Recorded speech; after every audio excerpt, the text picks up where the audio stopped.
I've got a confession to make. I need to get this off my chest. As a business owner, we all make mistakes.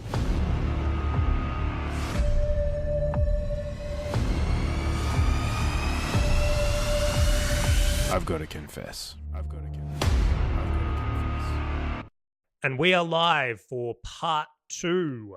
Kim, I tell you what, this is an episode that needs to be made. So this is part 2 of dealing with risk. So in this episode specifically, what we're going to be going over is how you actually deal with risk in your business. Now, if you're just tuning into this one, please go back and listen to part 1, because there's some really important parts on different types of risks and some stories of what me and Kim have seen over the years and things you do need to be aware of. So how you doing over there, Kim?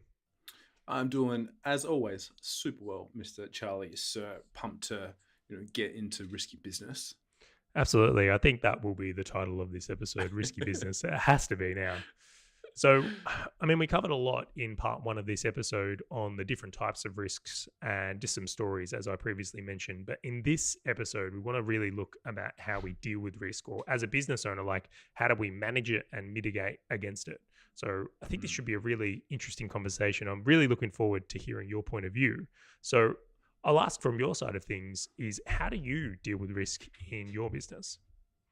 Well, again, as you said, I think it comes down to assessing it. And first of all is knowing where the risks lie. So, I think for many people, they don't actually know where it is, and it becomes very hard to deal with. So I always like to have, as part of my assessment of what I do with risk, is going, well, first I need to report it. I need to have it obviously we've had a previous episode on dashboards, and if you don't know if there is a risk or a risk rising, right now, if you're not tracking your numbers and based on the total revenue from referral partners, total revenue from individual clients and suppliers, how do you know that there is a risk? And because if you, let's just say today, it may not be, but in 3 months, it may be that something shifted and you've got all your revenue coming from one person or one company or one platform. But if you're not assessing that, it becomes very hard to do. So that's the first point of call that I always like to have is go, well, if I'm measuring it, then I know what I can do to alleviate those changes, what I can do to make sure that I can de-risk in some way, shape, or form. And I'll be honest, some things I haven't been the best at de-risking. But if we look at least the first area of risk, I think that by tracking it, and tracking where your suppliers are at, where your payables, receivables, and with the portion of that versus the portion of your total revenue, I think that is kind of step 1. And then if you see it creeping towards, as you said, I think 25%, then that's where you go, okay, it's got to this point. Now I put an action in place versus waiting till when it gets to 50, 60. I've had some people previously 80% of their revenue come from one. It's not a business, that's a job. Yeah, exactly, right. And so it's well, and it's scary because it was big, it was the multiple $1 million company, and that went down overnight because of that risk. So it's something that if you put that in place and go, cool, what are my measures and stop gaps? What are my actual KPIs? And go, if it goes to 25%. Boom, I've got to, we can't take any more work on from that client until we de-risk and add on other revenue streams, or that's the cap for each client that we can bring on. Definitely. So I think you bring up a really good point there in how do you even get to managing or mitigating risks if you're just not aware of them? I think if I spoke to the average business owner, they wouldn't be aware of most of their risks. So this is where I think the start of the conversation is going, every business has risk. Okay, including yours, mine, every business you speak to has risk. It's impossible there is no risk. So going, okay, well, look, I've got risks. Then the first question is, what could go wrong? So I think that's a really healthy starting point for a business owner is to go, what could go wrong? What's likely to go wrong? And it's not a fun exercise. I'm not going to pretend it is, but it definitely is the starting point. Then the second part, which ties into what you just said, though, is then taking that to other people. So this is where peers and mentors, I think, are so valuable, is that there's a lot of people out there that have been hit sideways already or had experiences where it's had an impact on them and they're aware of risks you may not be. And a great example of that is what you mentioned in part one of this episode is like, because you were moving grain overseas, is like you inherently aware of like currency risk. Like you learned that from a prior experience and brought this into here. So for us to have a conversation about risk is you're able to bring that expertise into the conversation. 100%. So, and as you say, it's only when you have to have that awareness of it first, and that's why it's going, as we said in episode 1, is going cool. Like, what are all the who are you married to? How many wives or husbands do you have out there? And then go cool. Now I have to design all my divorces. Like if all of these key relationships or all these key things, even myself being a key person in the business, if every single one of them was to break, what happens next? What's my prenup, if you will? What's the things I need to be aware of and start to put in place? I'm not saying they have to be done all at once, but at least going cool. I actually have, wow, I didn't realize I'm kind of Mormon. I have 10 wives. Wow, great. I need to design all these things from here and how that's going to work. Yeah, it's really interesting. And like that is absolutely it. Listing them out is the next part from there. But I will say there's a couple of counters that overwhelmingly seem to fix most. And this is something I found from my own experiences too. So number one is insurance. Like that's what insurance companies do. You pay them money and they protect you against risk. So if you have insurance in place, things like fires shouldn't be on your list. If there's a fire, you should be covered for that stuff. Income protection, there's a ton of them out there. Really good starting point, making sure your business is covered. That's a lot of the, acts of God, all that type of stuff, really important. It could be a flood. The next one is, I'll tell you right now, like a great hedge against or mitigation strategy against a lot of risk is cash. Good savings in a business. Like, if you have 3 months of running costs in a bank account to float you, I dare say that most risks can be solved with that type of cash sitting in a business. And that's how I like to operate from. I even like to build up slightly more than that to just ensure that, if anything does happen, that we do have things in place to, that's how we're going to solve it with money. So they're my two that I think are probably the most easy for the average business owner to get started with. And then the next part of that, which I think is really, really interesting, is the counters or the plan of action. If, things, as we've just said, like once you've got that list out there, what you would do in certain situations. So every risk has a counter in my way. Like when I think about it, like there certainly is a risk, a way to counter every risk. And I'll use a few based on the examples we've gone through already, is that let's use key man risk as an example. If you've got a person on your team and it's like if they leave, you're screwed, then a simple way to hedge against that is to make them record trainings of everything they do so that another team member can be trained up to cover that person if they ever needed, if they were ever away. Now that's just smart business because it's likely that this team member will need a holiday at some point or some time off. So, and not even them leaving or disappearing is the issue, but just general happiness in the workplace. So that's the counter for that one. The next one I kind of go through is like concentration risk. Like if you've got 65% of your revenue from one client or 80% in the example you've mentioned from there, like how would you go about it, Kim? Like I'm sure this isn't a tough one to solve. Like what would you do? I mean, well, obviously there's several different, it's like one is obviously you need to expand and bring in other clients to bring that down.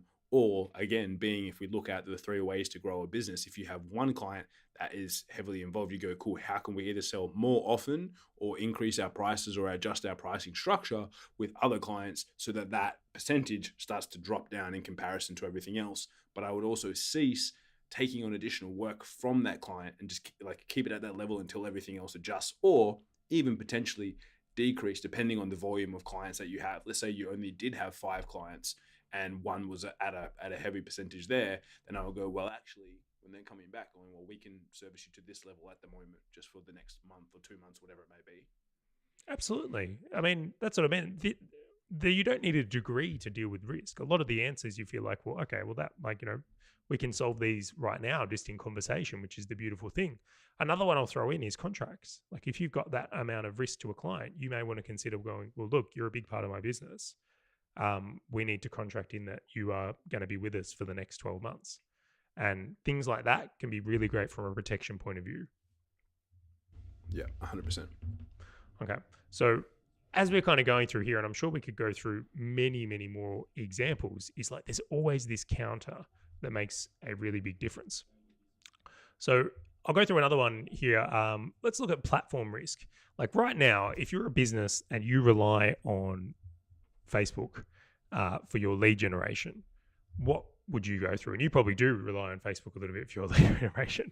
Yes, I'm heavily leveraged on Facebook. But again, so the risk for us is that that we've gone, okay, we understand that. So we identify what are other sources that we can do it. So we go first off, okay, cool. We can get referral partners. We can get joint ventures and strategic alliances. We can do podcasting, which obviously we're doing here. We have a YouTube channel. Even though Facebook is connected, we have Instagram. We're rolling out LinkedIn strategies. And I think it's because normally, and I always recommend to people, start on a platform, get it performing for you, and then start to roll in your backups. I always liken it to a car or a bike where you've got, you would know, Charlie, with a bike, it's like if you had one spoke on your bicycle, you're not going to get very far, right? You may kind of muddle along, but you're not going to be able to pick up any speed. As soon as you start to add in the other spokes, you start to add in the other channels, then it makes logical sense. But I think some people, they start and they go, wow, like I'm getting really good results here. And it's cheaper than Google and it's this or it's that. But it's like, well, it's not about necessarily being the cheapest. It's about having a consistent flow across the board. Same thing. What happens if your ad account gets shut down? Nothing actually changes, but your ad account just disappears tomorrow, which could happen. What do you do then? Well, I have to start again and do another ad account. But it's like, well, then in that 2 weeks time or whatever it is that you're doing that, say you need to have 100 leads a week coming into your business, you don't have that. Whereas if that, again, is like 25%, well, cool. I can still suffice with 75 leads versus having 0 leads if you were to go 100% reliant on one platform. I really like how you've thought about that. That's some really, first off, well done. I love how you've even thought about that. Like that wasn't the first time that's come out of your mouth, I feel. Like you really have actually put some attention into that. And I think that's very well handled. And even to the point at the end where this is a really important part, sometimes just having the plan to know what you would do if it happens is enough of a mitigation for you to feel comfortable in your business. Now, it may not be, but knowing, okay, well, if our ad account gets shut down, well, we already know how to go and do things over here and have this in place. That's sleep at night factor right there. So I really like the way you've gone about it. Yeah, 100%. And I would highly recommend everyone, again, same, do the same. Like you need to, even though our business is, heavily reliant on, like we've been diversifying as much as we can of it to ensure that, we have that risk mitigated as best we can. Yeah. So for me, I like to make a habit of doing it because I'm not just going to wake up on a Monday and go, ooh, what risks do we have? Let's deal with them. Like that has never happened to me. I tell you what does happen is there's a risk that I didn't account for or something unusual happens and I get bitten by it and then I want to deal with it and future-proof it. Or what I think is a really smart way of going about it is do it with your quarterly planning. So if you're someone that does a quarterly plan, which I think everyone really should be, strategic planning is just so important for a business. And even if it's just like once a year or even twice a year, like even if you don't do it quarterly, just those 2 times a year can make all the difference. And I really like to include it as a part of the structure of when we do planning, because then I can get the team involved to come and look at it and go, well, what are our risks from your point of view as well, and leverage their experiences into come and helping us assess and deal with risk. Yeah, 100%. It makes it very easy when you do put it into something you already have a process for versus going on, oh, that's right, we'll get to it. We'll do that risk planning day one day this year. It just reminds me, like, when the first iPhones come out, like I never backed it up. I never backed up my iPhone. No. And then one day I lost my phone and it really hurt. It really hurt me. And ever since then, I'm like one of these people that's like, right, I will back up my iPhone. Now, I really hope no one has to have those experiences where, you lose a computer that wasn't backed up or a phone that wasn't backed up. Like, you don't have to get bitten to learn the lesson. And that's what we really try and create from these podcasts, is making sure things that can happen. Well, it's funny even you say that, like the whole computer side. So when I used to work in an IT company, one of the services that we did was everyone had a cloud computer. So your computer, when you logged into a cloud desktop, everything was saved on there. And I remember it's because so many people, this is, say 7 or 8 years ago, they had a lot of problems with like servers crashing and all this other sort of stuff. And by enabling them to be able to do that, it was a really, really, really big difference for a lot of those companies. And for me, I was like, oh, well, I may as well always have all my stuff on the cloud as soon as I start my company, because then I'm never going to have that as a problem. Now, everything that I have is always 100% cloud-based when it comes to our computers, our desktops and everything like that, because then I know that it's at least going to be, if anything did happen, it's if someone came in and just literally smashed my computer, at least it's safe. Yeah, and I think technology has done wonders in this space. Like once upon a time, even think about this, like MyOb, which is a bookkeeping software. Like that used to be tied to someone's computer. If that got taken or stolen and it wasn't backed up, like what a headache.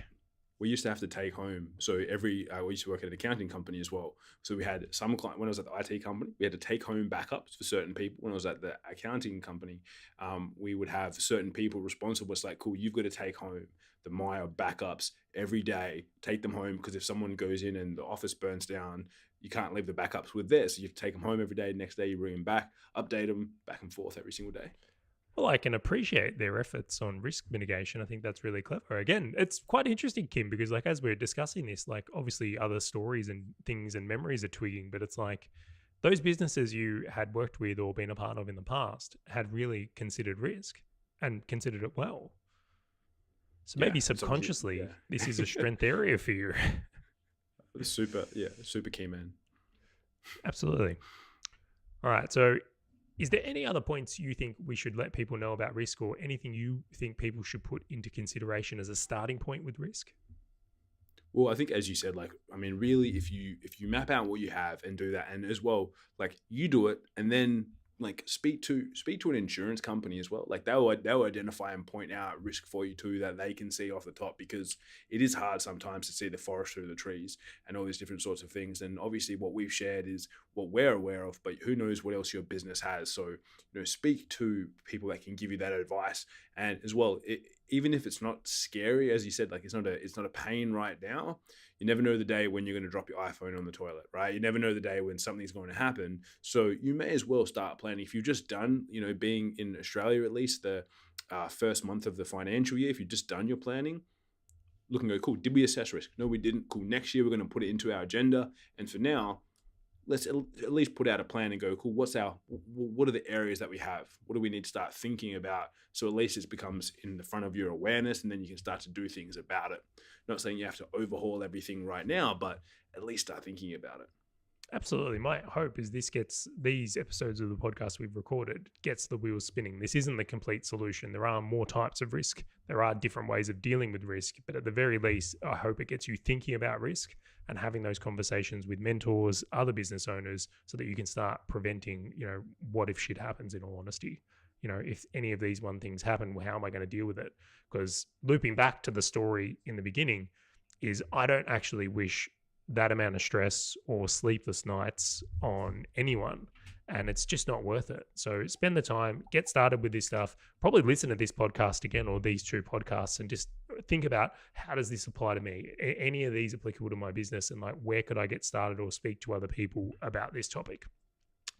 So Kim, we're going to wrap it up on this one. I can even feel it's a bit of a sad episode. We're a little bit flatter for it, because it's not a topic that is as exciting as others. But nonetheless, if you're out there, take this stuff seriously. Please make sure you do take the time to mitigate your risk and deal with it. So that's it for Confessions of a Business Owner. This has been Risky Business. Peace out.